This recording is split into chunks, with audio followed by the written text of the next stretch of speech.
시술 전에 반드시 의료진에게 알려주셔야 됩니다.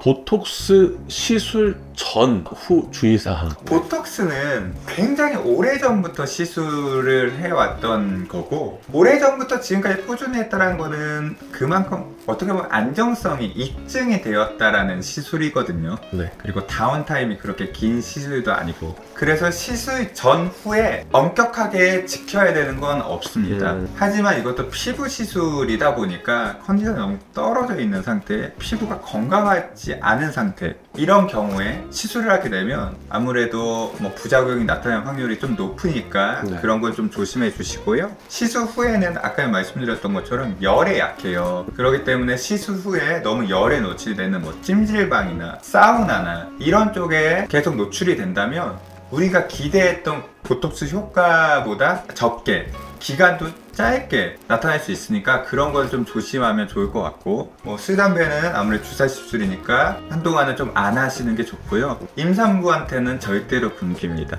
이게 근육을 마비시키는 건데 잘못하다가 탯줄이나 이런 걸 통해서 태아로 넘어갈 수도 있기 때문에 네.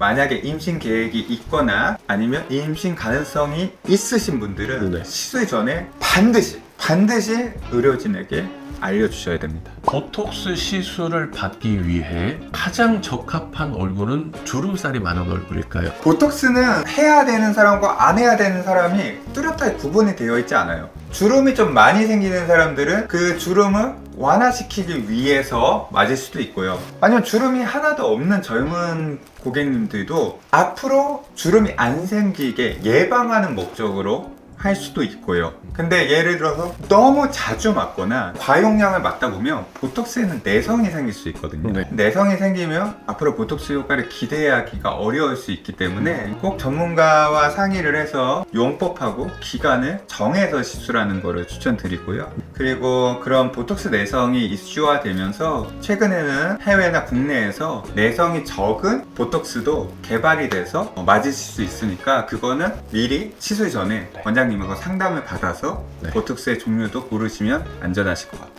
보톡스 시술 후 유지 기간을 최대한 길게 가져가려면 어떻게 관리를 해야 될까요? 보톡스 효과를 직접적으로 늘려주는 것은 솔직히 어떤 방법이 있지는 않아요. 그래서 그거랑 동반돼서 뭐 레이저 시술이나 뭐 주름 레이저 아니면 뭐 부피를 조금 줄여주는 그런 레이저를 같이 받게 되면 보톡스와 시너지 효과가 있어서 훨씬 더 보톡스 효과를 오랫동안 지속되는 것처럼 느껴질 수 있으니까 그렇게 여러 가지를 콜라보를 해서 맞아보는 것도 저희는 추천드립니다. 그러면 보톡스를 맞을 때 네. 같이 맞으면 좋은 다른 시술도 있을까요?